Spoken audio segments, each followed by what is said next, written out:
Bienvenidos a un episodio más y al quinto del podcast médico de Sosemund. Estamos con invitado especial, amante de la investigación científica y miembro RENACIT nivel 6, con 21 manuscritos publicados, el presidente de Sosemund 2024, Jerry Benítez Mesa. Buenas noches, Jerry. Hola, buenas noches, ¿cómo estás? Sí, en esta ocasión hablaremos sobre una meta que posee todo aquel que se está iniciando como investigador, y es ser parte de RENACIT, el Registro Nacional Científico Tecnológico y de Innovación Tecnológica, pero en pregrado, y todo lo que eso conlleva. Alrededor de ese paradigma, evidentemente, surgen diversas preguntas o dudas que trataremos de abordar en el transcurso de la conversación, y también intentaremos responder, ¿no? Entonces, quisiera empezar esta conversación, Jerry, preguntándote si podrías explicarnos cómo es ser parte de RENACIT y cómo alguien puede unirse a RENACIT, ¿no? Bien. Bueno, primero agradecer por la invitación. Realmente, como estudiantes, la parte de investigación creo que representa una herramienta y una ventaja tremenda en diversos aspectos, sobre todo como al ser estudiantes de una carrera científica, ¿no? Y que de hecho vamos a estar en constante aprendizaje a lo largo de nuestras vidas, probablemente. Bueno, miren, Renacit, en realidad, bueno, su nombre significa el Registro Nacional Científico, Tecnológico y de Innovación Tecnológica. Entonces, básicamente es un registro de investigadores, pero que le permiten tanto a personas naturales, ya sean peruanas o extranjeras, pero que realizan sus actividades en el Perú. Pero también incluyen extranjeros que no residen en el Perú, claramente, pero que tienen compromiso o tienen un compromiso con una entidad peruana, ¿no? Con una institución. Entonces, este registro surge, de hecho no es ya tiene varios años, o sea, de presencia, digamos, pero actualmente recién se ha podido incluir a los estudiantes, ¿no? Y esa es la novedad, que ya, bueno, ya desde el 2022, si no me equivoco, incluso a finales del 2021, ya se hablaba de esta opción para los estudiantes, ¿no? Mm, Antes incluso había otra categorización, otra estratificación de acuerdo al nivel que poseas, ¿no? Eh, de hecho, ya vamos a hablar más adelante de los beneficios que trae, pero es básicamente un reconocimiento que te otorga Concitec, que es como la entidad máxima en esta parte de ciencia, tecnología e innovación, ¿no? Entonces, a raíz de esto se contribuye contra diversos aspectos de la ciencia o de la medicina o de cualquier otra área en realidad. Entonces, básicamente eso corresponde a ser un miembro renacito. Y ya uno siendo parte de RENACIT, uno cómo puede avanzar de nivel dentro de RENACIT, ¿no? Bien. Porque tengo entendido que existen diferentes niveles dentro de RENACIT, y respecto a ello, ¿cuáles vendrían a ser los criterios o indicadores que permitirían ir avanzando de nivel, ¿no? Perfecto. Bien, mira, antes que nada, para poder clasificarte o, digamos, ser reconocido como tal, existe una serie de criterios. Estos son los nuevos criterios que incluyen al estudiante. Antes eran otros, pero ya al ser no válidos, la verdad es que no tendría sentido presentarlos, ¿no? Pero en estos puntos se evalúan tres criterios en concreto. La parte de la formación, formación académica, la parte de la producción científica, netamente, y la parte de la asesoría. Eh, Concretamente con tesis, ¿ya? Tesis de cualquier grado, ya sea bachiller, magíster o doctor. Entonces son tres. Yo voy a explicar cada uno de estos para que más o menos se tenga una noción clara, porque igual acá hay aspectos que si uno desconoce, o de repente si es que no ha escuchado, torna un poco diferente, ¿no? Dentro de la investigación se adoptan ciertos tecnicismos o nuevos términos que normalmente no se enseñan, sin embargo, o bueno, al inicio, pero ya cuando uno con la misma carrera se va, digamos, enterando de estas cosas, ¿no? Entonces, a ver, voy a hacer un acercamiento ahí. Entonces, el primer criterio es la formación académica. Es el grado académico, netamente. Y lo chévere es que ahora permite a los estudiantes de instituciones de educación superior, o sea, incluye tanto universitarios como también institutos. Entonces, solamente por ser estudiante ya se te asigna un punto. Entonces, mm, si por ejemplo ya te cuentas con un grado de bachiller o eres egresado, 2 puntos, o incluso si es que ya tienes un título profesional te dan 4 puntos. Si eres, digamos, has hecho otros grados como magíster o doctor, se te asigna otra serie de puntajes. Entonces, al ser estudiante, todos en este momento cuentan con un punto ya se te asigna un punto. Obviamente en este criterio o en estos digamos, claro, en ese criterio de formación hay un puntaje máximo, ¿no? Entonces, a lo mucho puedes llegar a ser doctor, bueno, acá en Perú, y te dan tu puntaje de 10 puntos, ¿no? Incluso hay algunas personas que hacen hasta 2 maestrías, pero en realidad no. O sea, solamente te va a dar, si eres magíster, ya listo, dan tus 6 puntos. Bueno, por ahí. O hay personas que pueden tener 2 títulos, quizás, ¿no? Pero no, eso no corresponde acá. Simplemente te dan tu puntaje por el grado que tengas. Entonces los estudiantes nos permiten eso. Y lo único que presentas es la constancia de matrícula. Es lo único que de hecho yo presenté en su momento y se me asignó el puntaje normal, no hubo problema. Después está la parte de la producción científica. En la parte de la producción científica, de hecho, esto es lo clave, porque todo lo demás puede ser completado o no completado de alguna forma. Incluso la parte de la formación, o sea, ahí ya de por sí ya tenemos un punto, entonces nos vamos a concentrar en lo que de alguna forma nos va a ayudar a aumentar nuestro puntaje y que nos permite clasificarnos, ¿no? Entonces, por ejemplo, aquí existen una serie de, digamos, 3 opciones o 3 formas de poder hacerse de puntos, ¿no? Entonces, la primera son la parte de los artículos científicos. Pero la publicación científica puede ser algo a veces hasta difícil, pero también hay opciones que, bueno, son de alguna forma más accesibles, pero esto está ligado, al menos por parte de Renacido o lo que nos pide, ligado con la rigurosidad, ¿no? Entonces, no solamente te piden que sean publicaciones, ¿no? Sino que estas publicaciones estén en revistas indizadas, en bases de datos como Scopus, Web of Science y ese cielo. Entonces, para explicar un poco mejor eso, digamos que existe una revista científica, pero esta revista científica tiene que tener una serie de, digamos, parámetros o estándares o cumplir ciertos requisitos para que puedan aparecer en bases de datos como ese cielo, Web of Science y Scopus. Entonces, todas ellas son bases de datos. Algunos hasta, no, sí, son bases de datos, ¿no? Entonces, ahí uno generalmente hace búsquedas, ¿no? Ahora, la idea de indizarse, más allá de la rigurosidad y alcance, o perdón, de la calidad, es también poder tener un mejor alcance. Por ejemplo, hay revistas nuevas que comienzan siendo la revista de su facultad, pero que de repente optan, con una serie de procesos pueden ya ascender a una indización como Latindex, por ejemplo, que es un tipo de indización también. Luego ascienden a ese cielo, luego buscan irse por Scopus y cosas así. De esa forma, o mejor de esa forma, mejoran su calidad. Entonces, es muy probable que los artículos que ahí se publiquen o que aparezcan en estas revistas, pues hayan pasado por una revisión par, por decirlo así, bastante rigurosa, bastante, digamos, desarrollada, ¿no? Sin embargo, no quiero decir que todo lo que se publica, ya sea en Scopus, Web of Science, en ese cielo, está bien, ¿no? Entonces, ahí sí invito a todos, en realidad, bueno, a raíz de capacitaciones, un poco de criterio, poder juzgar correctamente estos documentos, ¿no? Entonces, el hecho de que Scopus, por ejemplo, actualmente sea uno de la iniciación máxima, por decirlo así, y que dentro de incluso hay niveles de calidad, y que de repente encontremos un artículo que está publicado en una revista indizada en Scopus, no significa que el artículo es la panacea o simplemente todo lo que nos está diciendo es verdad, ¿no? Porque ya se han reportado muchos casos de retractaciones, faltas éticas, muchos casos realmente y aparecen en buenas revistas.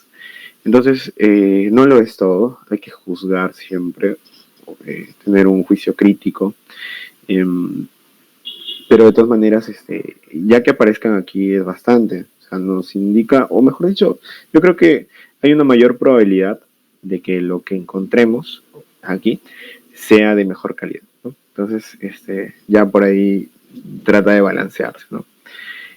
Así como existe Scopus, existe Web of Science y también ese cielo, ¿no? Ese cielo, de hecho, me parece que es un poco más de Latinoamérica, pero también, o sea, sigue bastantes procesos igual.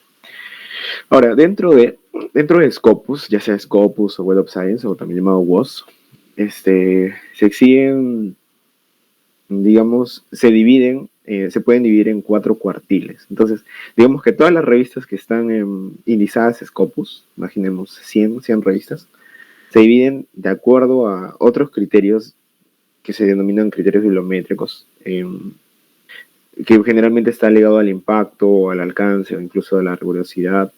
Se dividen de menor a mayor impacto. Podríamos hablar de impacto, por ejemplo, y se dividen en 4, ¿no? Entonces, las del cuartil superior, las Q1, Q2, Q3 y Q4. Entonces, generalmente en las revistas de primer cuartil o Q1 es donde se publican los estudios, digamos, los que reciben financiamiento, los genómicos, los biológicos. Ojo, no todos, pero la mayoría están ahí, ¿no? O incluso los que tienen un alcance y relevancia tremenda. Entonces, y ya bueno, de acuerdo a la complejidad o relevancia, yo creo que principalmente es relevancia, se van publicando en otras revistas, ¿no? O sea, en otros cuartiles. Entonces, por eso, esto también está de la mano con el puntaje. Si yo publico una revista Q1, el puntaje que me van a dar es 5 puntos, ¿no? Que es el máximo dentro de las revistas o de las publicaciones que yo puedo, o perdón, del puntaje que yo puedo obtener por publicación. E incluso Scopus aquí, bueno, las cuartil 1 más que nada para hacerse una idea, ¿no? Se publican, ahí es donde generalmente se publican los artículos que ganan los premios Nobel u otras cosas, ¿no? Ahora, hay revistas que son de cuartil 1, que incluso dentro del cuartil 1 hay revistas que son top, top, top. Se le llama por las que están en percentil 99, así se le dice. Entonces son como que las mejores a nivel mundial. En Drag Nature, la New England Journal, The Lancet, entre otras, ¿no? Esas son las más sonadas, ¿no? Bueno, a partir de eso ya se asigna un puntaje, ¿no? Entonces, como mínimo, ya que Scopus es un cuartil 4, se te arroja o se te dan 2 puntos. Ahora, ese cielo también es una opción, pero ahí solamente te dan un punto. Entonces, ahí la prioridad siempre tendría que ser apuntar a más, ¿no? Que serían revistas que estén publicadas en Scopus. Sería una recomendación importante. Yo creo que es posible, hay muchas opciones, que quizá más ratito lo conversamos más, pero el tema de los conference proceedings podría definirse como tipos de publicación. Por ejemplo, puede ser un resumen de congreso, ¿no? Un conference paper, o básicamente de repente existe un congreso internacional, pero este congreso está ligado a una revista en afán de contribuir con la ciencia, ¿no? Y yo quiero mandar, te piden un resumen de tu trabajo, de tu investigación, y eso a veces en base a una serie de criterios también, ¿no? de revisores, se publican, ¿no? Y en la primera presentación, o sea, primero cumplen todo lo que es del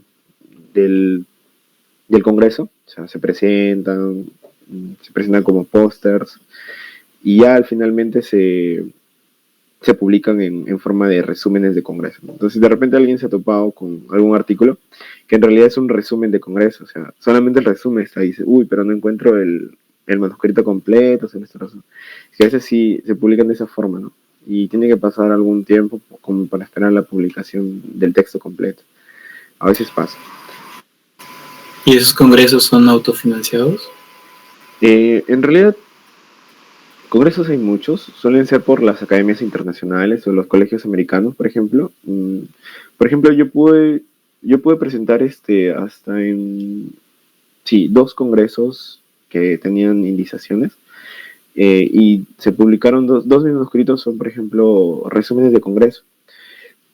Es gratis, o sea, hay diferencias, ¿no? O sea, algunos son gratis, algunos son de paga, algunos tienes que pagar o sea, más que todo para la inscripción.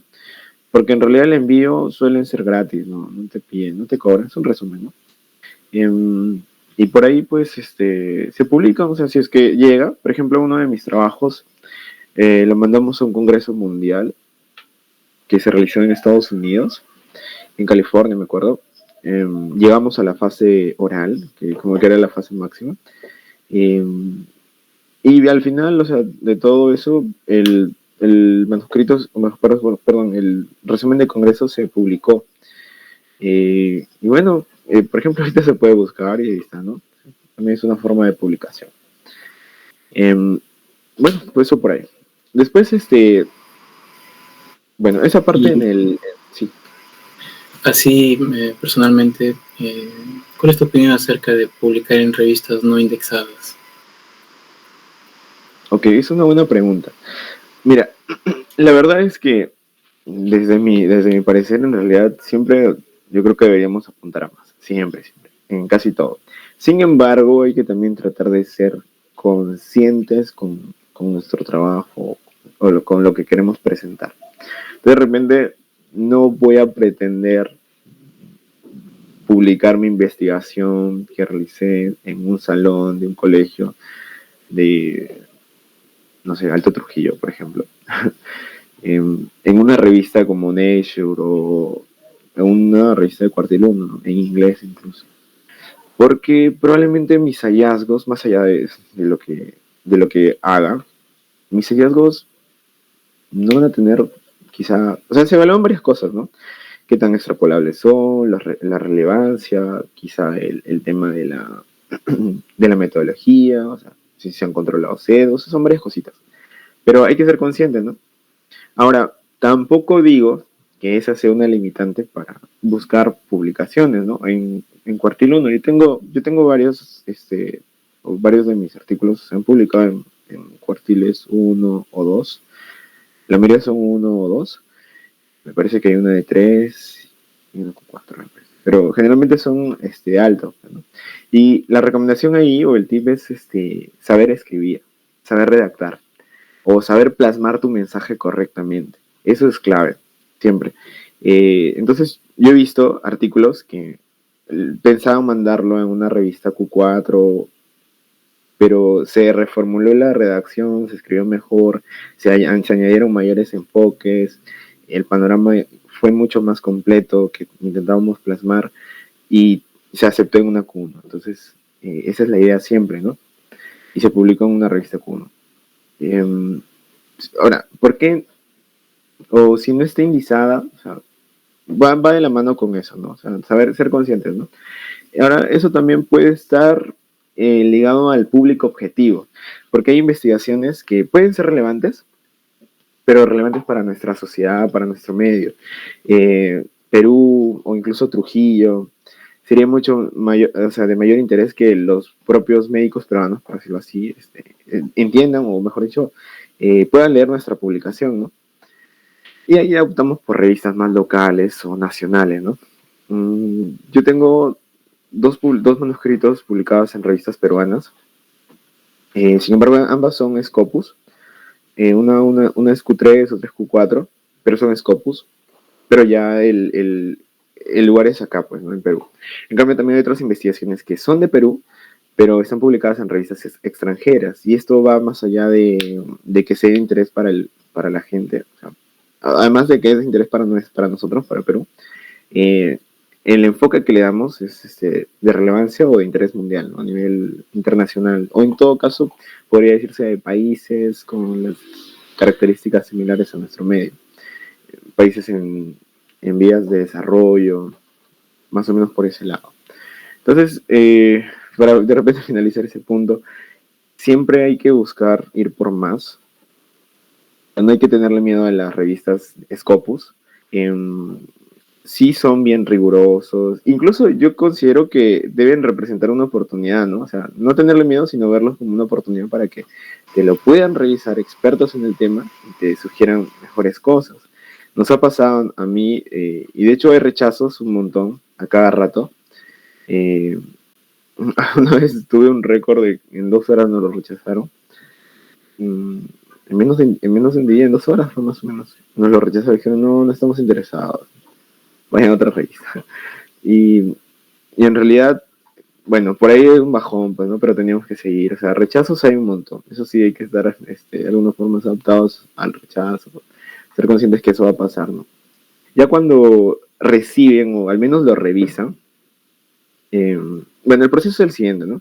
Uno manda a publicar, fija su revista y eso tiene que hacerlo también sabiendo que esa revista lo podría aceptar y eso se evalúa, bueno, además de verlo el impacto de la revista, tiene que ser una revista que pueda cubrir el área temática que tú estás interesando o intentando mostrar, pues, ¿no? Por ejemplo, yo quiero publicar una revista de pie diabético, perdón, una publicación de pie diabético y no lo voy a hacer una revista de traumatología. Es posible, pero más bien sería algo de cardiovascular, ¿no? Y con un interés ahí, ¿no? Entonces, es muy probable que ahí no nos lo rechacen. Entonces siempre hay que leer, ¿no? No, por ejemplo, la revista normalmente en su página principal dice el alcance o nuestros objetivos son estos. Queremos ver estos temas. Listo. Si está ligado o si tienes o está, digamos, son compatibles, tú puedes enviar. Ese envío, el editor primero lo ve y le dice si está interesado o no. Si está interesado, lo manda a otros 2 revisores. Tú no sabes quiénes son los revisores, pueden ser de cualquier parte del mundo, bueno, si es que estoy en inglés. Y ellos, los revisores supuestamente, bueno, son realmente expertos en el tema, ¿no? Entonces manejan todo el tema de alguna forma, son investigadores que realizan sus trabajos en ese tema que tú estás intentando publicar, pero además también siguen o conocen mucho de metodologías y ellos mismos te dan correcciones y observaciones. Hay 2 tipos de respuestas, las revisiones menores y las revisiones mayores. Cuando son las revisiones menores, bueno, genial, pues no te han pedido muchas correcciones, pero igual hay que corregir, ¿no? Y puedes estar o no estar de acuerdo, pero generalmente las correcciones son muy buenas, yo he visto. Yo he levantado correcciones, entonces complementan mucho y a eso voy que representan una oportunidad en realidad para mejorar un trabajo. Son muy buenas las revisiones realmente. Cuando son mayores, de hecho, el trabajo es mucho más pesado, los cambios son importantes, pero aún así, o sea, te están permitiendo mejorar. Imaginemos que tú respondes las revisiones mayores, en el peor de los casos. El editor al final va a ser quien decide si es que a pesar o si es que de repente has cubierto de forma correcta o quizá no, quizá medianamente, él va a decir si es que tu artículo se va a publicar o no. Entonces, todo ese proceso puede tomar bastante tiempo y al final el editor es quien decide, ¿no? Puedes haber levantado correctamente, pero el editor te va a decir, no, la verdad es que no me ha parecido totalmente o no está completamente satisfecho, entonces mejor lo rechazo. Ya tienes que buscar otra revista, pero de alguna forma ya pudiste o tuviste la oportunidad de que te lo revisen y que puedan mejorar tu trabajo. Entonces, extrapolando la última pregunta, y ya desde tu punto de vista, ¿crees que es posible o factible para un investigador recién iniciado poder publicar en las revistas cuartiles Q1? Sí, ¿No claro, de hecho sí. Sí, mira, mi primera publicación fue en una revista Q3, no, en una Q4, perdón. Pero ahí nada más como al mes, mi segunda publicación fue en una revista Q1. Y yo estaba en pregrado, de hecho. Y desde entonces optamos, dentro del grupo al cual pertenezco, con mis coautores, eh, optamos por siempre publicar en inglés, uno en inglés, eh, y 2 en revistas Q1 o Q2. Siempre. Entonces, desde investigaciones que podemos hacer en el hospital, no sé, en el regional, por ejemplo, en cualquier otro lugar, o sea, podíamos o teníamos siempre el interés en publicarlo en una revista de mayor cuartil. Yo creo que la estrategia también ahí es que el estudiante vaya entrenándose con cartas al editor, que es al menos la primera publicación que debe tener. O sea, ¿estás interesado en publicar? Haz una carta al editor, te vas a enterar de muchas cosas, o sea, básicamente todo lo que uno necesita saber dentro de este proceso, él se lo va a aprender haciendo. Además de capacitarse claramente, ¿no? Yo creo que la redacción es una habilidad que todo estudiante debería tener y sobre todo si es que quiere iniciar en el mundo de la investigación, ¿no? Porque la investigación o sea, son varias herramientas o varias habilidades que uno debe ir aprendiendo, ¿no?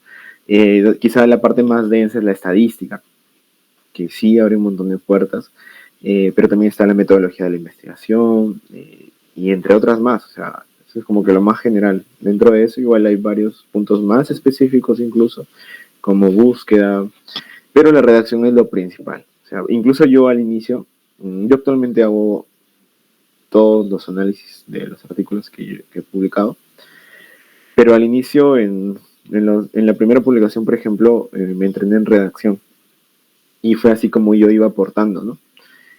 O que me permitía a mí poder participar de un artículo científico.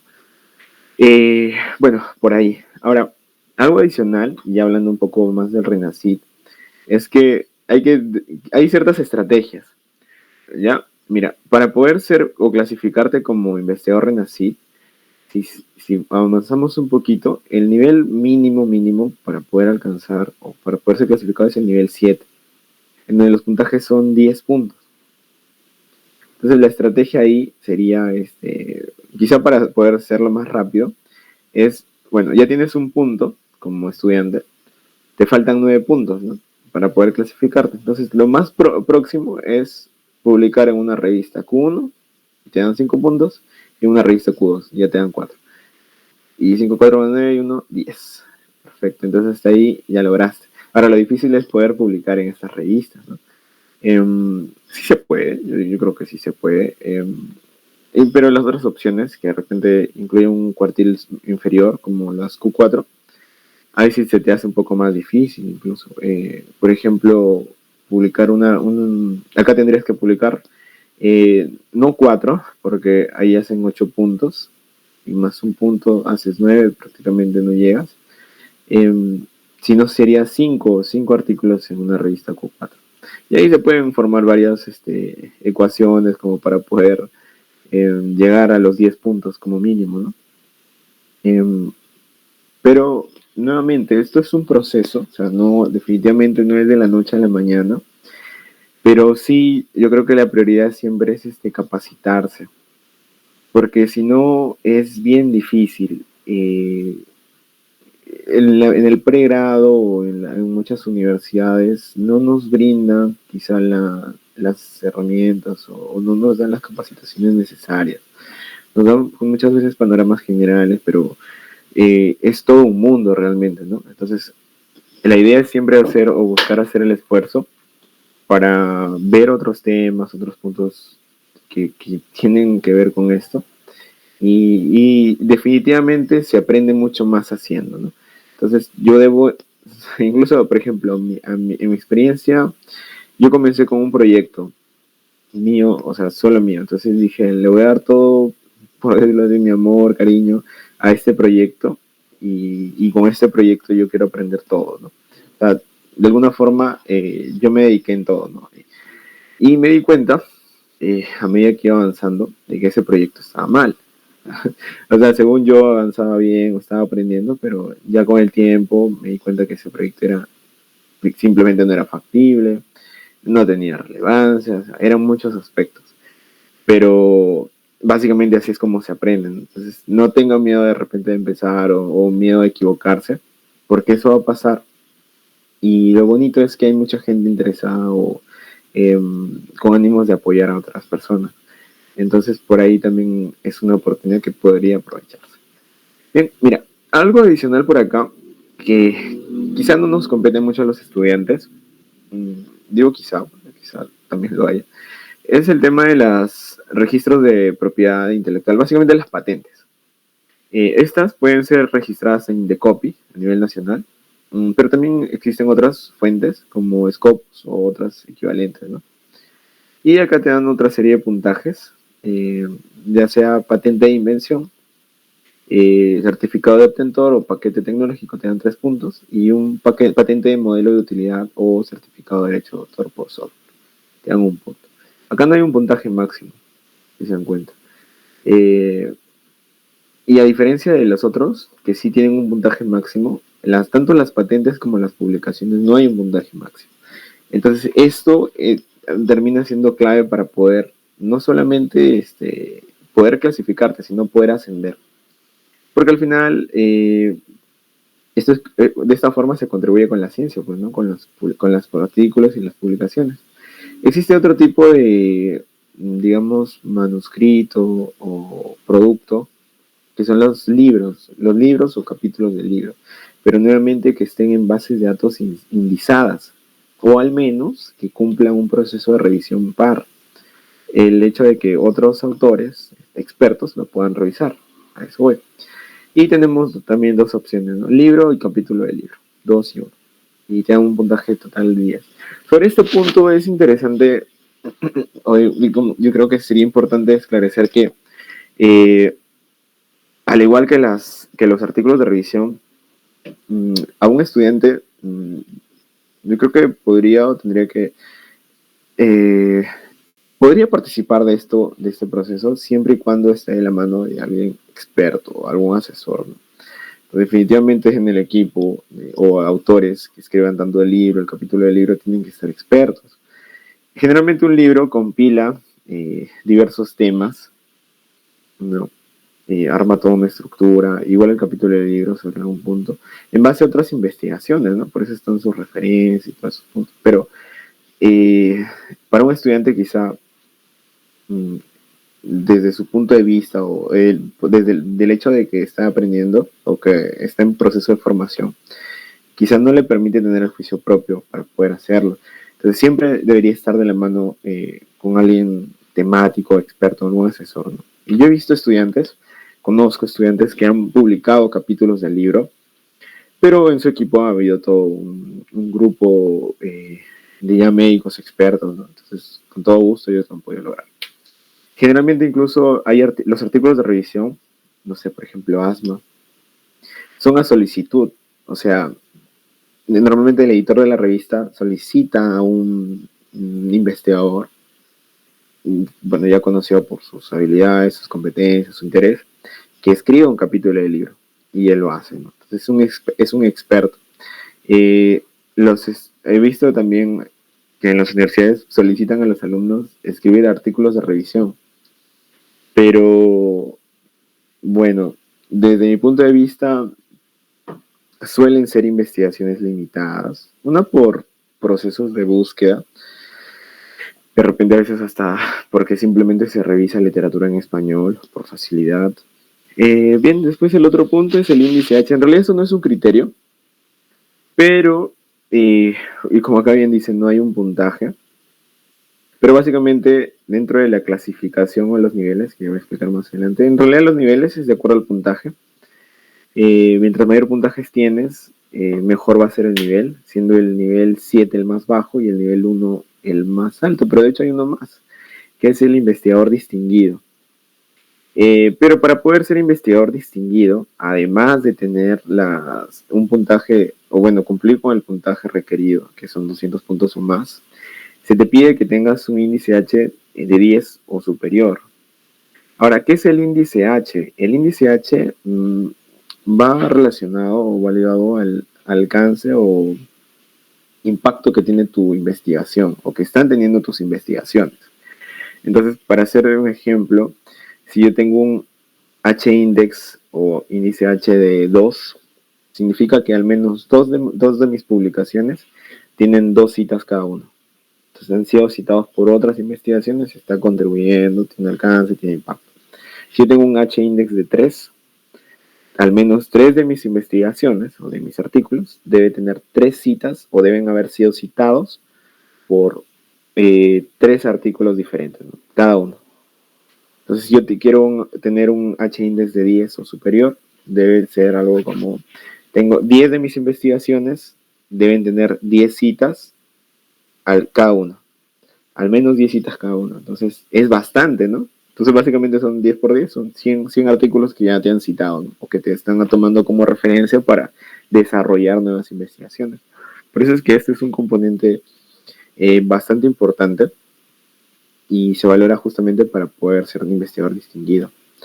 Después hay otro punto que es la asesoría, pero en la asesoría en realidad no nos compete por ser estudiantes, pero es básicamente haber asesorado o coasesorado tesis en cualquier grado, ¿no? Ya sea bachiller, título, magíster o doctor, ¿no? Y también te asignan un puntaje, pero hay un puntaje máximo también. Eso también se le ha colocado el puntaje máximo debido a que han visto que algunos médicos o algunos profesionales basaban su actividad científica en asesorías de tesis, porque asesoraban un montón de tesis y bueno, eso les contribuía al puntaje y bueno, al final terminaban en niveles altos, ¿no? Superiores. Pero ya con esto prioriza o se prioriza la producción en base a artículos científicos y establecen un límite para el tema de tesis. Bueno, por ahí también es una muy buena iniciativa realmente. Y bueno, eso es para tener en cuenta, ¿no? Como ya he visto, estos son los niveles y los puntajes. La estrategia, como digo, para poder clasificarse es el nivel 7. Son 10 puntos lo que se requiere. Y idealmente buscar investigaciones que puedan llegar a un cuartil superior. O sea, desde de por sí, hacer eso ya tienes que tener mucho conocimiento. Entonces, la capacitación es importante y como que te va a asegurar que sí estás haciendo bien las cosas, ¿no? Es bien difícil realmente publicar en una revista Q1, pero no es imposible, o sea, se puede. Si sigues un orden, estás estructurado respecto a metas tanto a corto como a largo plazo, tranquilamente se puede. Y hablando sobre el tema de los tiempos, más o menos un tiempo promedio que tú consideras que un investigador se puede demorar, ¿no? En la publicación, tanto en su redacción, como tú bien mencionaste, que era un tema muy importante, como en la aplicación de, por ejemplo, de un proyecto. Ya, mira, para empezar, yo creo que lo ideal es capacitarse al inicio, ¿no? Conocer, aprender y sobre todo aprender haciendo, ¿no? Entonces, por ejemplo, en redacción, ¿ya? Si hablamos de redacción, todo estudiante creo que debería al menos hacer una carta al editor para poder comenzar. Las cartas al editor en realidad son bien sencillas de hacer, o sea, se pueden hacer hasta exagerando quizá, en media hora. O sea, se puede hacer bastante rápido y claro, hay tipos de cartas, ¿no? Pero generalmente, no sé, lo más clásico es hablar sobre un tema de interés público relevante. Y ese proceso, al menos a mí como estudiante me demoró un mes, yo recuerdo. Para hacer una carta al editor me demoró un mes. Y en esas, bueno, además de la carga académica, pues la que ya se tiene. Eh, pero he visto también chicos que han podido o han logrado hacerlo en mucho menor tiempo y por si ya están logrando una publicación, ¿no? Ahora, la publicación como tal, el tiempo que se demora en realidad es bien variable. Por eso idealmente uno cuando quiere publicar debe también examinar tiempos de la revista. Mira, te soy sincero, yo tuve un artículo que demoró 2 años en publicarse. 2 años que estaba listo, que se envió y no salía el artículo. Pasó un año, pasaron dos y recién. De hecho, se ha publicado en enero se publicó. Recién se publicó y hace 2 años lo habíamos comenzado a trabajar. Lo teníamos listo ya. Tuvimos que hacer actualizaciones definitivamente en ese artículo porque ya eran 2 años, ¿no? Bueno, las revistas, a veces, algunas manejan sus tiempos dentro de su panel, su primer panel, sobre todo las revistas como uno o las internacionales ya informan cuánto tiempo. Algunas otras no, habría que esperar. Pero creo que el tiempo mínimo es desde 2 semanas, creo que para que te respondan. A veces te responden el mismo día, esto es excelente, me pasó para un rechazo. Pero a veces demora un poco más, ¿no? Ahora, solamente para que te respondan es eso. Para que te digan si se rechaza o si se envía a revisor par. La revisión par suele ser puede ser desde un mes hasta 3 meses, algunas hasta 6 meses, o sea, es un proceso bastante largo, ¿no? Y ahora, te llegan correcciones, tienes que volver a enviar y demora un poco más, ¿no? Nuevamente, depende de las revistas, pero por ejemplo hay revistas que publican de acuerdo a periodos, ¿no? Por ejemplo, pueden hasta tener 4 números dentro de todo el año. cuatro números, o claro, cuatro números de publicaciones, podríamos decirle, en todo el año, ¿no? Entonces, por ejemplo, pueden publicar, no sé, en enero, pueden publicar en abril, quizá en agosto y otro en diciembre. Entonces, es mucho más sencillo cuando es así, porque de repente yo lo mando en febrero, ya debo estar atento porque a lo mejor, si es que en el mejor de los casos no lo aceptan, puede llegar a ser publicado en abril o de repente se publica en agosto. Pero nuevamente es variable, o sea, nada te dice que, o nada te asegura que vaya a ser publicado en el próximo número. De repente son revistas bastante pedidas, solicitadas, que te dicen, no, si tu artículo lo vamos a publicar, pero va a salir para el siguiente número. Para el número próximo ya completamos todos los artículos, para el siguiente viene, ahí puede estar. Entonces sí es bien variable. En relación a tiempos, creo que es algo importante a tener en cuenta, que se debería evaluar. Y ver, pues, ¿no? Por ejemplo, nosotros podíamos encontrar revistas que se publicaban en 2 semanas, o sea, teníamos respuesta en 2 semanas y genial, porque necesitábamos una respuesta rápida, quizá. Porque a veces como eran temas emergentes en COVID, por ejemplo, queríamos que se publique lo más pronto. Obviamente siguiendo todos los criterios de calidad que merecían, pues, ¿no? Pero algunas otras investigaciones de repente lo mandábamos a revistas que sabíamos que era muy probable que nos acepten y que a pesar de su tiempo de respuesta, que quizá era largo, bueno, estábamos dispuestos a esperar, ¿no? Entonces, eso también podría tenerse en cuenta.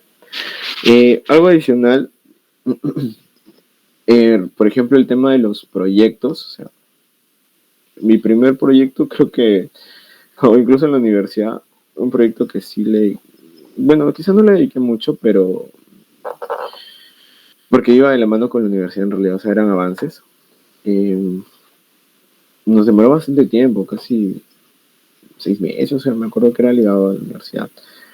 Pero el mío sí, tuve la oportunidad de hacer un protocolo en un mes, que fue lo más rápido que hicimos. Pero eso era porque teníamos que aprender varias cosas, o sea, había varios puntos que no sabíamos cómo se hacía. Pero en la actualidad, por ejemplo, un proyecto puede hacerse en un día, ¿no? Yo creo que una tarde bien dada, bien, se revisa, de plano, o sea, puede ser bastante sencillo. Ahora, quizá también la parte que más toma tiempo es la ejecución. El proyecto puede salir rápido, ¿no? Pero la ejecución, el ir al hospital, o de repente la parte del comité de ética, hacer el recojo de la información, tabularlo en la base de datos, después de la base de datos analizarlo, y recién a partir del análisis ya pasar o esos resultados a unas tablas, escribir o redactar, describir esos resultados, escribir la discusión, la intro, la metodología, darle el formato, eso también puede tomar un poco de tiempo. Por ejemplo, ahí mi estrategia personalmente fue que empecé a trabajar con bases de datos de acceso libre, o sea, ya recolectadas, y esa se encargaba del Instituto Nacional de Estadística e Informática. El INEI, a la actualidad, realiza encuestas anuales. Una, por ejemplo, es la ENDES, les invito a revisar, de hecho, y ya te dan la información recolectada. Y incluso es bonito porque la información es a nivel nacional. O sea, o sea, los resultados que encuentres son característicos de toda la población a nivel nacional. Entonces ya tus datos son mucho más sólidos. Y es bastante interesante. Yo, de hecho, muchos de mis artículos han sido trabajados con bases de datos ya recolectadas a nivel nacional. Fue mucho más sencillo. De hecho, sí requiere un nivel de capacitación diferente, porque ahí el manejo estadístico es totalmente otro. Es diferente a lo clásico que podríamos llegar a aprender. Pero para mí representó una oportunidad enorme. Y bueno, por ahí es una buena estrategia, es gratis. Se puede descargar desde internet y analizar al instante, ¿no? Entonces yo puedo, de repente ahorita surge una idea, verifico que la base, o que mejor dicho, que la encuesta del INEI haya recolectado estos datos, lo descargo, lo analizo y ya tengo resultados para empezar a escribir mi investigación. Siempre, obviamente, de la mano con un proyecto previo, aprobación ética, y bueno, todo un equipo, ¿no? Que te permita, además de analizar, te permita ver qué otros panoramas, ¿no? La investigación no debería ser solo de uno. Y en investigación se debería trabajar en colaboración. Eh, ¿Por qué? Porque de repente yo tengo un punto de vista y en base a mis revisiones puedo plasmar ciertas, digamos, ideas, pero eso es en base a lo que yo he hecho, ¿no? De repente invito a alguien más que es experto en el tema, o invito a otro más que de repente es metodólogo, sabe parte de metodología, estadística, y hacemos un equipo y podemos hacer que el trabajo sea aún mucho mejor. La idea es siempre trabajar en colaboración. Entonces, en investigación, incluso los grupos están formados por gente que aportan sustancialmente, además, bueno, sustancialmente en ciertos aspectos, ¿no? Por ejemplo, yo me encargo en la parte estadística, pero, o sea, en la parte estadística siempre la hago yo, pero también conozco de metodología y también plasmo un primer borrador con mis ideas, ¿no? Desde pregrado, sobre todo, es un poco diferente. Y trabajamos con un equipo de repente con un especialista en salud pública, entonces su panorama, su forma de ver el problema es totalmente diferente y nos ayuda bastante o contribuye bastante, ¿no? A la hora de redactar o informar el alcance de la investigación. Entonces siempre debería ser así. Por eso es que los estudiantes, al inicio, en redacción deberían estar bien capacitados, ¿no? A saber redactar. Bueno, eso por ahí. Nos estás hablando sobre el trabajo en conjunto y sobre el apoyo que nos puede dar ciertas personas o organizaciones, ¿no? Y extrapolando, ¿consideras que, por otro lado, ¿no? existen algunas barreras o limitantes que puedan aparecer en el desarrollo de la investigación que puedan de alguna forma afectar o hacer más lenta este proceso? Sí, de hecho, barreras las hay y muchas veces están ligadas quizá al desconocimiento o diríamos falta de capacitación por parte de la universidad. No digo que todas, pero muchas veces es limitado. Eh, o incluso la carga académica, que por sí, al ser estudiante de medicina, ya es bastante pesada. Eh, yo creo que la recomendación es saber organizarse, ¿no? Y, y rodearse de repente, o sea, si estás interesado en hacer investigación, rodearse de gente o de expertos, podría decirse, que puedan o que te permitan desarrollarte en esto, pues, ¿no? Esa siempre es la idea, porque algunos hasta menosprecian la investigación, pero en realidad si entendieran bueno, sabrían un poco mejor del alcance o de la visión que tiene la investigación para no solamente con nuestro CV o mejor dicho currículo, sino también con la ciencia, sería diferente, ¿no? En Perú, en realidad, el círculo de investigadores es bastante pequeño y todos se conocen. O sea, uno sabe quién es investigador. El círculo de la academia, a la que le dicen, es bastante cerrado, se conoce, pero ha venido en aumento, ¿no? Incluso SOCIMEP y, bueno, SOCEMUN, SOCIMEP y toda la sociedad científica, creo que ha formado o ha tenido un rol importante ahí a la hora de formar nuevos investigadores. Con sus cursos, con sus oportunidades que daba, me incluyo. Eh, Ahorita en pregrado hay muchos investigadores que son RENACID y que han logrado niveles incluso bastante superiores. Por ejemplo, yo cuando postulé, me acuerdo que ni bien salió yo tenía la posibilidad de hacer nivel 7. Ya tenía el puntaje, pues, ¿no? Pero me decidí a esperar porque tenía unas publicaciones pendientes que ya habían sido aceptadas, entonces estaba esperando a que salgan y de alguna forma sumar un puntaje mayor, ¿no? Yo recuerdo que podía, o sea, según mis cálculos, iba a ser un nivel 5, pero bueno, por alguna razón fui nivel 6. En realidad no tuve ningún problema, yo quería ser nivel 5, pero bueno, por alguna razón fue nivel 6 y ya en realidad normal. Pero bueno, para retomar esa pregunta, barreras, bueno, el tema de la carga académica, el tema de la falta de apoyo quizá. Claro, falta de apoyo y que el círculo pues quizá no conozca mucho y no te permita desarrollarte, ¿no? Eso básicamente.